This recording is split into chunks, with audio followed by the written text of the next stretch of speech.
Welcome to Let's Talk Passion and Purpose, the podcast where we explore the journeys of creators, leaders, and visionaries who've turned their passions into purpose. Join your host, Nicole Thomas, as we dive into inspiring stories, uncover strategies for success, and help you take the next step toward a life filled with meaning. Let's get started.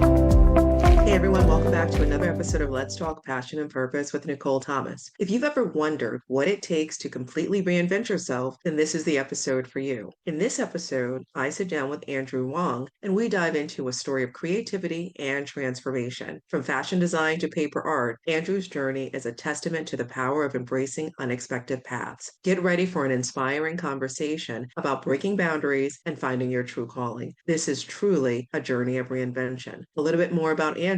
He's a New Jersey-based paper artist whose journey took him from fashion design at Parsons to creating intricate, hand-cut works that tell stories across cultures. What started as late-night paper projects for his kids has grown into an international practice that invites curiosity, connection, and wonder. Andrew, welcome to the show. So excited to have you here today. I'm excited to be here. Thank you for inviting me. Oh, this is awesome. I'd love to begin at the beginning.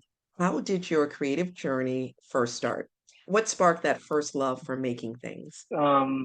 First thought must have been, I always liked drawing when I was a child, but I guess it didn't really click that creative career as a career can be a thing until I came to the States. I was in a drawing class and I noticed, oh, I actually draw not that bad, and as compared to other, classmates. And when you were in Hong Kong, you wouldn't dare to dream to become an artist or even in a design field. But coming to the United States, I came when I was 15, right? And that is like it opened up, and a whole other window. And I'm like, oh, you can actually be a creative, be an artist, be a designer in the United States. That is a career choice. So that really sparked the first idea of, oh, I can make things.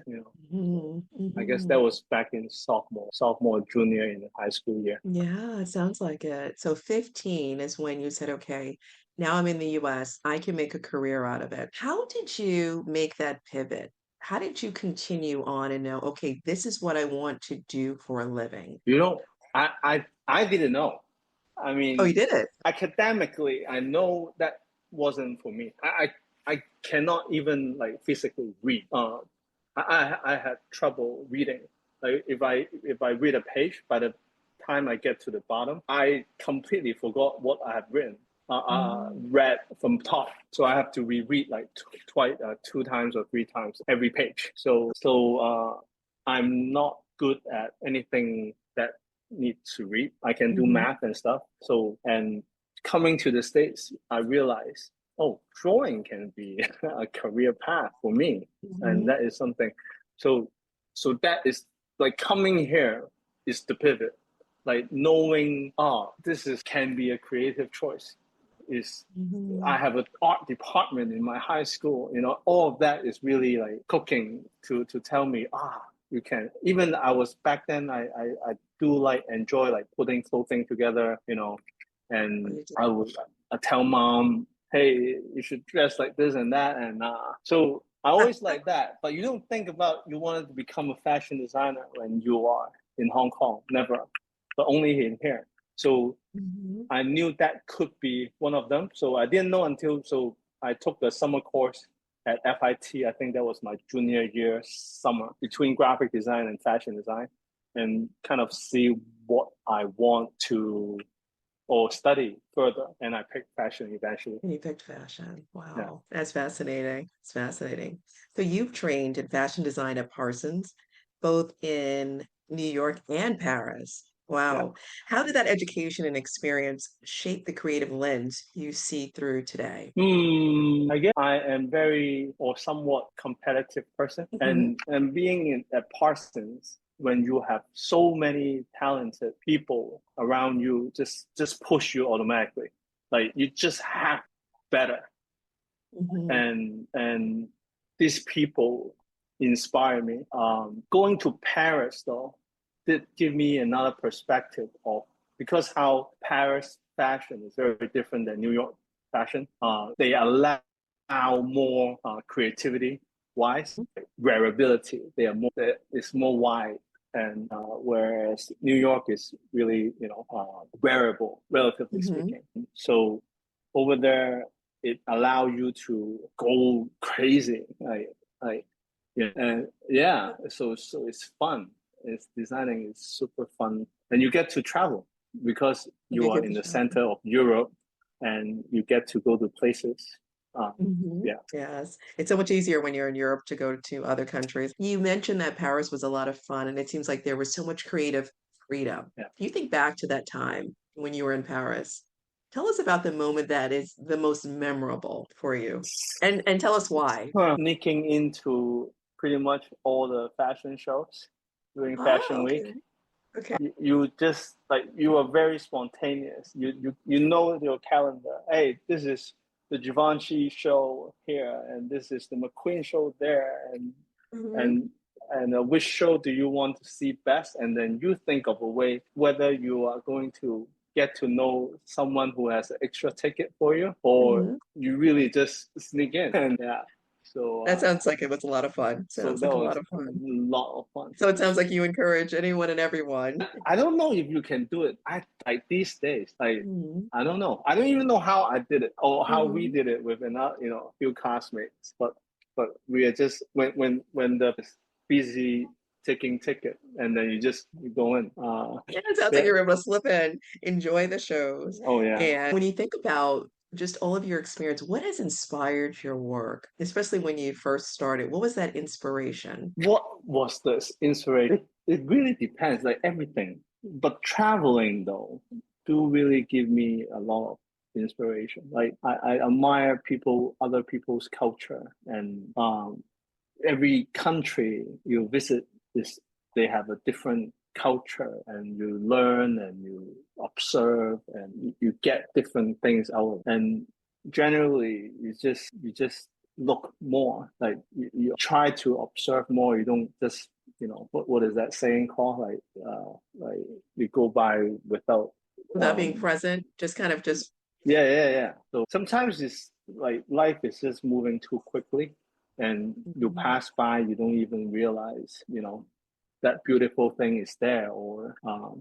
even for me, I've drove by this street. We moved to this new place for a year. The other day I walked instead of driving down the block, and I realized this house. Oh, look at this house.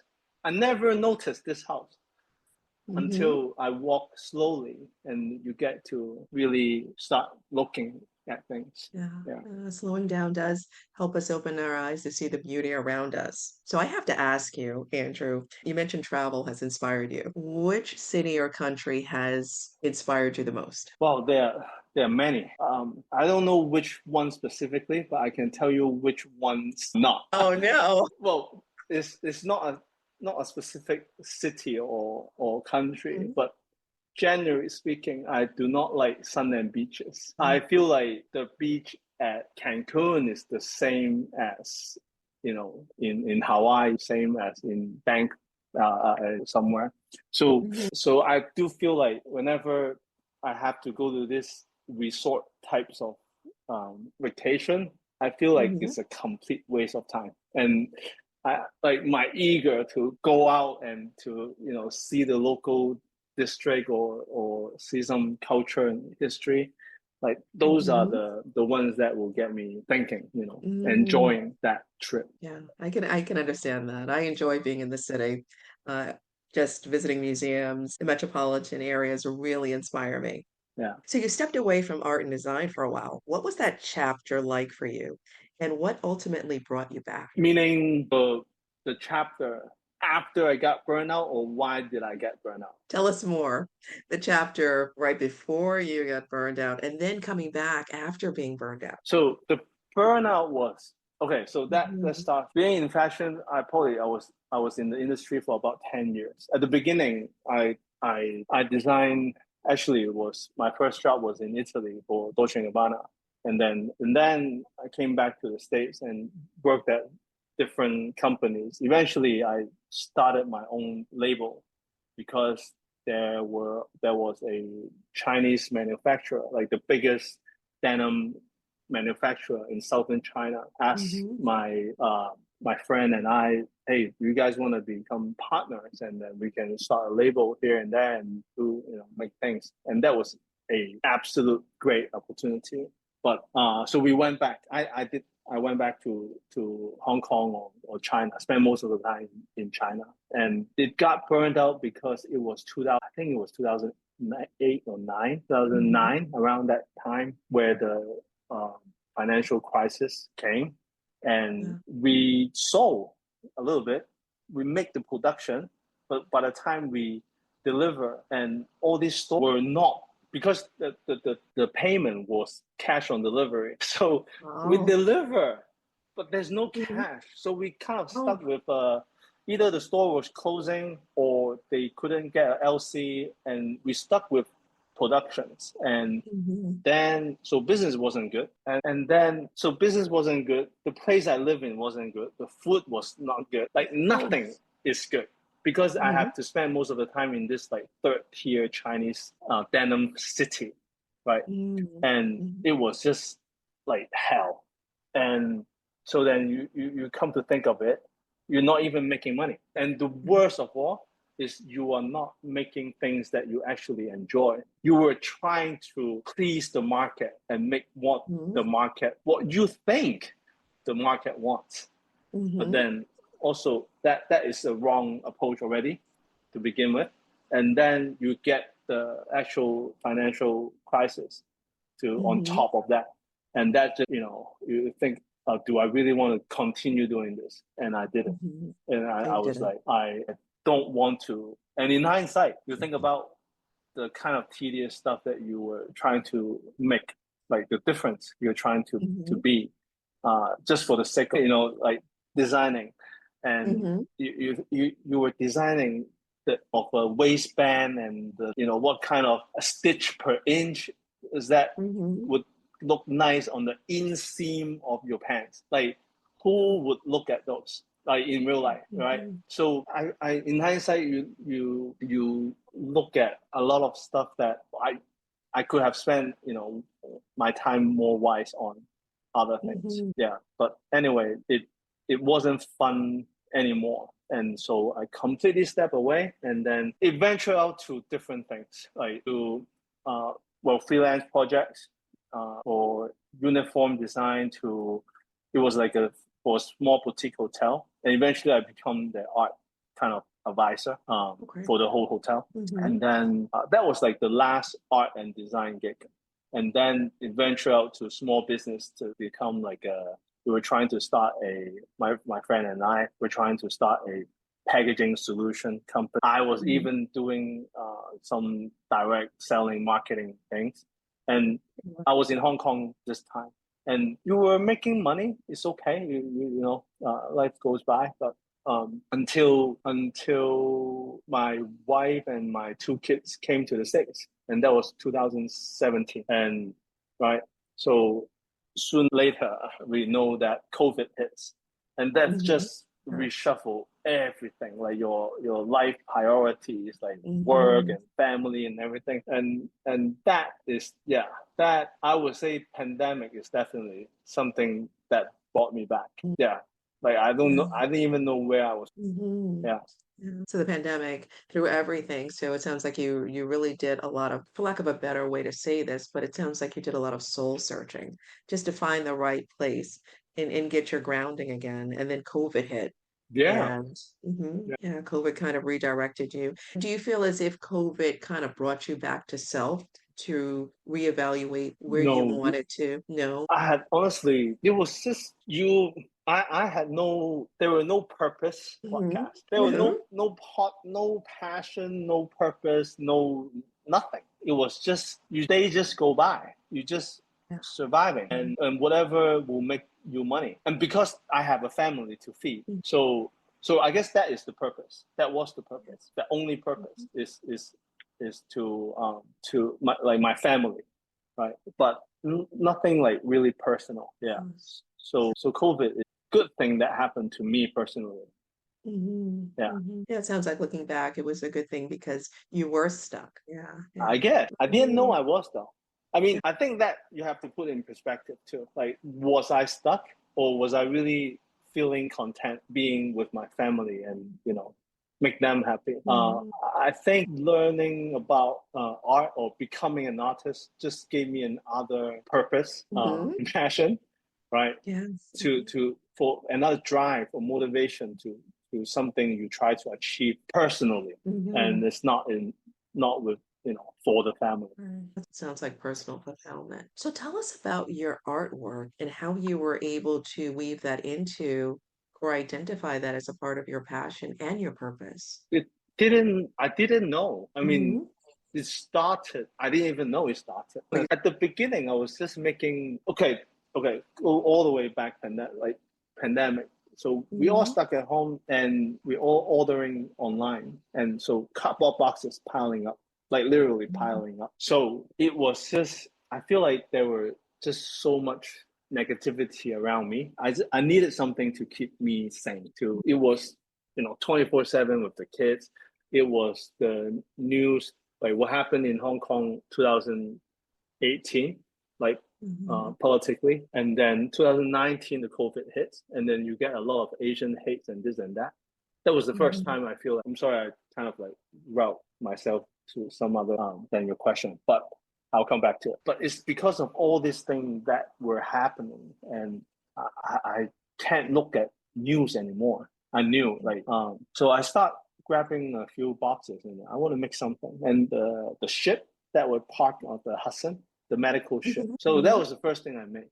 And so shallow now to think of it is, after you posting it just online, because you are completely disconnected to the world, right? So social media was your only channel to reach out and or to get things back, to hear people. And it felt great after you posting. Oh, people were like, look at that and this and that, you make this. And it feels so good to reconnect somehow. Hmm. And that was like the little spark that drove me to, okay, I want to make another thing to get connected again. And Hmm. I'm actually quite good at this. So Yeah. so that was the beginning. And even for a long time, even I transitioned into, like, from cardboard boxes into paper, like started making Hmm. portrait. I still didn't feel like I could identify myself as an artist.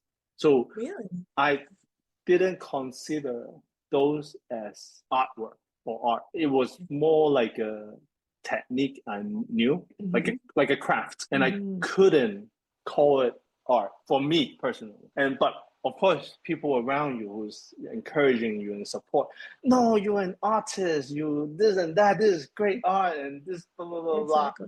But it doesn't hit until you tell yourself that. Yeah. And I knew I'm not there yet, or it's no, it's I feel like there were a big hesitation for me to identify myself as an artist. I feel like that is such a, oh my god, like that Hmm. an artist is such a, I don't know, like it holds such a place in my heart that, Hmm. it's beyond the professionals. For me, it's like they are, yeah.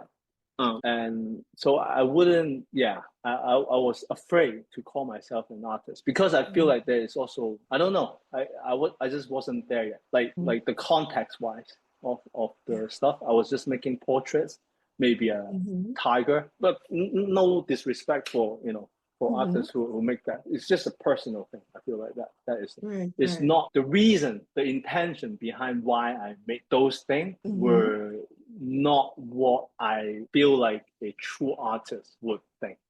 So Yeah. that it sounds like there was a label, and you almost felt as if being an artist was just too out of your realm. It Yeah. was just so far away.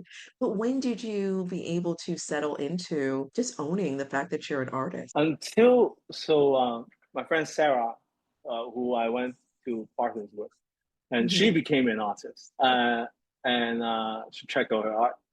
And she invited me to a group show. And so I did, I have a few portraits.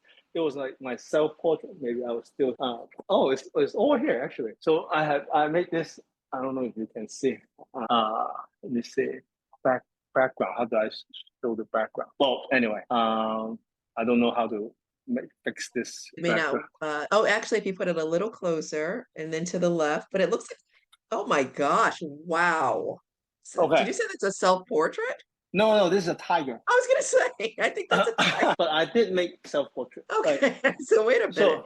so all of this, Yes. yeah. Uh-huh. So all of this I made and was in the show. But after being hung on the wall, I was like, no.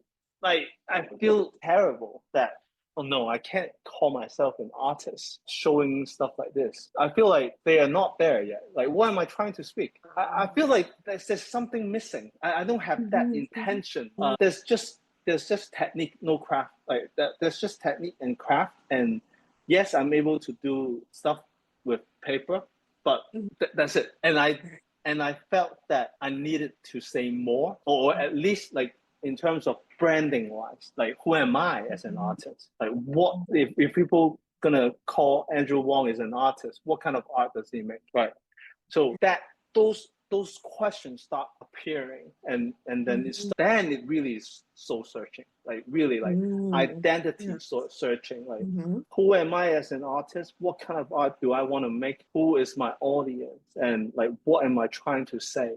So all these questions come along still to this point. It's still bothering me. Yeah.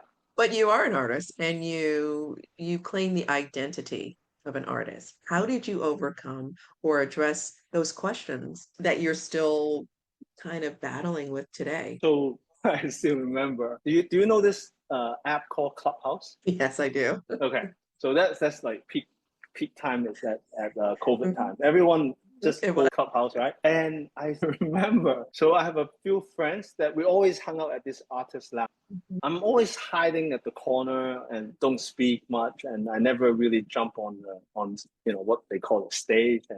And this time today, I think we were talking about being an artist, and they had me like manifest to the whole room with 20, 30 people, and no, Andrew, you have to call yourself an artist. You are an artist, blah, blah, blah. So I'm like, hi, everyone. I'm Andrew Wong, and I am a paper artist. Like, really, like, no confidence at all. And to say it doesn't mean anything until you call yourself that, right? Yeah. I think the first calling that show that I knew I needed to start making things that more representing myself. So I start making that opera piece and emperor. So that's more like culturally me, but still is but at least at the start, I'm not saying it's a good or bad start. It's a bad start. But it's a start. It's a start. It's just, you have to start somewhere, right? But I'm glad I did. So after that, I made the second piece. Actually, Dante Muse, also someone I met during Clubhouse. He had a gallery down at New Brunswick, New Jersey, and he's like, "Hey Andrew, do you want a solo show?" I'm like, "Are you crazy? I have 2 pieces. I have nothing." Like, but yeah, I would love it. And you said yes. Yeah, I said yes. I didn't know what I was getting myself into. And I had like barely have 5 or 6 months. I have to come up with 10 pieces. So but it was COVID. It doesn't matter. Yeah, you have nothing. Right. You have nothing to do. So like it was just every day. We even have I gave myself challenges like 30 days, 30 portraits already. I give myself assignments. And then we have little portrait clubs within the Clubhouse friends. We will go online, meet up, and have assignment for us to do each day. We continue that for like another 30 or 45 days. So I was continuing drawing like nonstop every day for like 90 days. And so that was a very good preparation for this solo show. So yeah. Wow. Challenges. And it sounds like the community was there to support you as well. I love the fact that Clubhouse was a part of your evolution, right? It still is my Really? Yeah, I still go on there. Oh my goodness. I want to take a step back because you mentioned paper. I want to ask you, why paper? What draws you to paper? And why did you choose cardboard before initially when you started? Cardboard was because COVID. We ordered online, so and everything is come in this Amazon boxes, and they were piling up this white cardboard boxes. But why paper is become, because I was making all these big things like skee ball machine, pinball machines. I made like a storefront. It was all like kids' activities for my kids to play, because they can't go to Chuck E. Cheese. Skee ball machine in the house, So wow. And so that's Chuck E. Cheese at home. So Chuck at E. least Cheese at home. yeah. And eventually the house ran out of space. Right, I cannot keep all these giant pieces, but I enjoyed the time of making so much. Okay, I can't keep doing this cardboard boxes anymore. I needed to change the medium. And I think that like making things like in somewhat 3D is probably from fashion design. And paper was the closest thing to cardboard boxes. It's the next closest thing. And I can handle, it's much easier to hang, it's much easier to store. So that was, paper. And then when I was surfing online, I didn't know what I was doing with paper. It was just Pinterest and Instagram. And I saw some people were doing quilling, like paper quilling. And I was like, oh my God, like this is crazy. And I love it. Wow. And so I was like, okay, I'm gonna have a try with this. Yeah. So that's Great. What does your creative process look like working with paper? Can you walk us through just your process? Do you have a set now. of rituals when you're creating? It depends. It depends on. Sometimes I start with computer. Sometimes I start with iPad. Sometimes I start with just sketches. So, but I guess for now it's really it always will have to start with a story first. It does. Yeah. And that the story is why the piece it will determine, like, is it a layer piece? Is it a lifting piece? Like, so it will determine. I will stay with the medium with paper, but it will definitely, depending on what story, I'm trying to tell, that will determine technique of how I use this paper. Yeah, that makes sense because you said your work often retells stories from different cultures and histories. And that makes sense also because you talked about travel. How do you approach storytelling in your without speaking for others? I guess you have to really spend time learning. I mean, yeah, like when you do, best if you can visit the place, right? And if you then you really need to spend time, like do a lot of research. There's a lot of time. I didn't know that. There's so much time in researching to learn about others people's culture. And that become, I didn't know about this. And then the more I know about this, actually the researching part become a fun part of the whole piece. So Research, listening, observing. And you don't speak, this is your personal experience, right? I go to the Middle East, I go to the UAE, this is what I eat, and this is what I like, and this is what I dislike, and this is what I see, this is what I don't see. And you can't say things until you experience yourself. And at least, I mean, if you have, I feel like it is a privilege if I can get to go to these places. But if don't, then a lot of research. Ask people, ask friends, come from that background, right? So yeah, that makes sense. Let's talk about 10 past 9. Yeah, I love how it was born out of quiet, intentional moment. How did that nightly ritual become the foundation of your practice? so that's also from COVID time, because so any one parent listening know that we love our kids, but not 24/7. Like they need rest, and especially COVID time, like that sudden shift is just too much to handle. On top of everything, like on your own personal life, and then you have 2 more kids that stuck at home with you, and so that was a bit much. My kids were still young, much younger back then, and it was 3 and 7, I think it was. Something like, no, 3 and 5, something like that. So anyway, they go to bed at 9 o'clock. So I'll tuck them into bed, and then I will back at my desk. And one day I wanted to start a Instagram account to document the stuff I made, and the Instagram prompt is, you need a name. And I look at the clock, it was 10 past 9, like 10 minutes past 9, 9 p.m., right? They go to bed at 9, 10 past 9, I'm back to my desk. I was doing, hey, it's a good name. And that's kind of like the routine too. I'm always enjoying the most is when I'm alone. There's no distraction, because when you do things, I still do things during the day, but there are much more distraction. There's always laundry to make, dishes to wash. No, I don't wash dishes, be fair. But I prep the dinner, I will cook the dinner. Like there's always stuff that you gotta take care of or take care of the kids, pick up the kids and this and that. So 10 past 9 is always just me. Like no one disturb you, and I enjoy that time so much.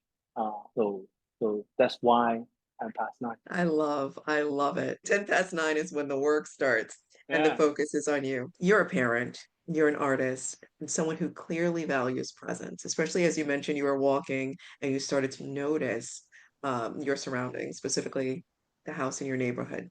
How do you balance the demands of everyday life with making space for creativity? I know you mentioned 10 past 9 is time for yourself, but there's still distractions.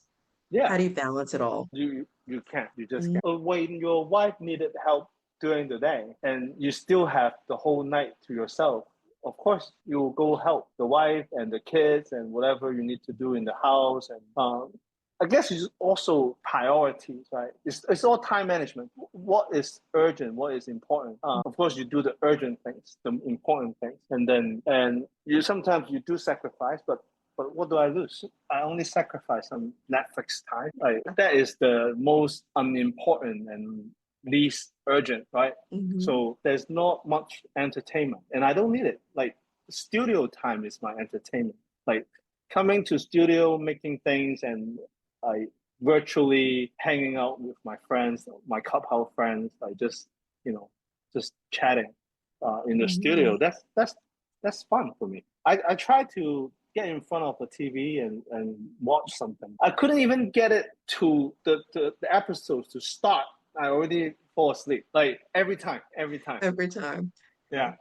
So I have a projector in my bedroom, and I always need to fix the position because I shoot it up on the ceiling. And my wife is like, why do you bother? Like the moment you done with all this like calibration and angle and fixing and all that, and then you fall asleep right away anyway.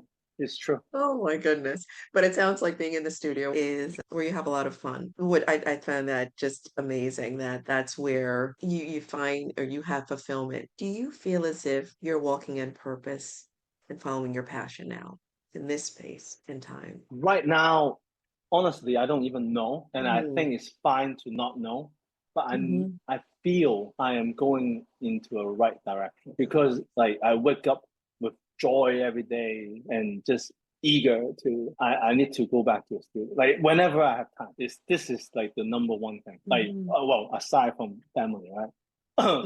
So I just like I feel like this is the right thing to do. And I also think, when you like there are different stage in life and there's different purpose at different stage. And I think it's fine to if the purpose has, or maybe you're just going after something different. Yeah, that makes sense. What have you learned about yourself during your journey as a creative? And has anything surprised you along the way? I guess there's so much you learn a lot about yourself. I think that's the number one thing I learned.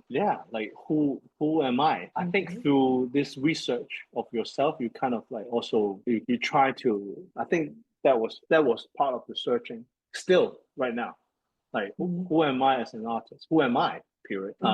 And it continues. What surprised me that my wife is actually a very good critic that can give me a lot of honest, constructive criticism that I can trust. Although she is not an artist at all. Like she's the complete opposite of everything and that's great. because she gave me another perspective. Mhm. Yeah. That's wonderful. That's wonderful. It's really nice to have someone who's able to have a sharp eye and support you in that way. Yeah. What's the best advice you've ever received about pursuing your craft? I don't remember I received any like specific one. What is the No? best advice? I think maybe actually this is from working at the direct selling marketing company. That the best lesson I learned there was actually knowing why. I think that wasn't advice. That was like part of what you need to do, knowing why. Mhm. But that is such a good practice for everyone. I feel like is yeah, because there's ups and downs, highs and Mhm. lows. Yes. The why is gonna keep you going. Yes. Yeah. Um, Mhm. and I guess that if that is an advice, that probably is the best advice. I did also watch Simon Sinek begin with why. That Mhm. was to reconfirm what I learned from that company and knowing why first, and everything will come along. I'm a fan of his work, and knowing your why is so important across all industries, right? Yeah, It's what drives your purpose. It helps yeah. you with focusing on your passion, understanding the why. What advice would you give to other creatives who are still trying to figure out how to connect their passion to their purpose? You don't know that is your passion until you do. Mhm. Like, yeah, like a lot of people say, "Oh, yeah, follow your passion." But like, of course, I know. But what is the passion, Mhm. right? Yeah, You it's don't true. know that is your passion until you start knitting or painting or playing basketball, whatever. Until you like get your ass up and like start making things or like Mhm. doing things, then if you enjoy that moment, that feeling, that maybe is your purpose, or maybe is your passion. Until like studio time is fun for me now because I get this satisfaction out of it, and it's just that wasn't that feeling from day one, but Mhm. it grew to become a passion, and it feels like the time I spent here will is bringing me towards to the direction that I'm trying to go. Yeah. Maybe I don't know if this is aligning or what, but it just feels right. I don't know if that is the mythology behind it. No, but it feels right. It feels right to you. Really love that. What's next for you? I What's want to next for find. Andrew? I What's want to. next? I want to find a representation Yes. closer, maybe in New York or somewhere. Like, or because I always go to Abu Dhabi because I have an agent there, I have a representation there, and clients and so work. That's why I always go back. But if there's a representation closer, or doesn't necessarily have to be in a gallery or whatever, but if there is work that is closer that will appreciate just as much as the Emirati do, I Mhm. I would. Yeah, it's so close. I can come home. I don't have to get away from the family for like 10 or 2 weeks, like 10 days Mhm. to 2 weeks every time. So it will be nice. Mhm. But what next? I don't know what next. I think God somehow He has always lay another step right in front of me, right after the Mhm. other. Like since COVID time, every time. And so hopefully this show uh, in Livingston or when I go back to Abu Dhabi, there's something in Newark also in October. Mhm. Like all this opportunity will lead to another. Yeah. Otherwise, I will still be making things.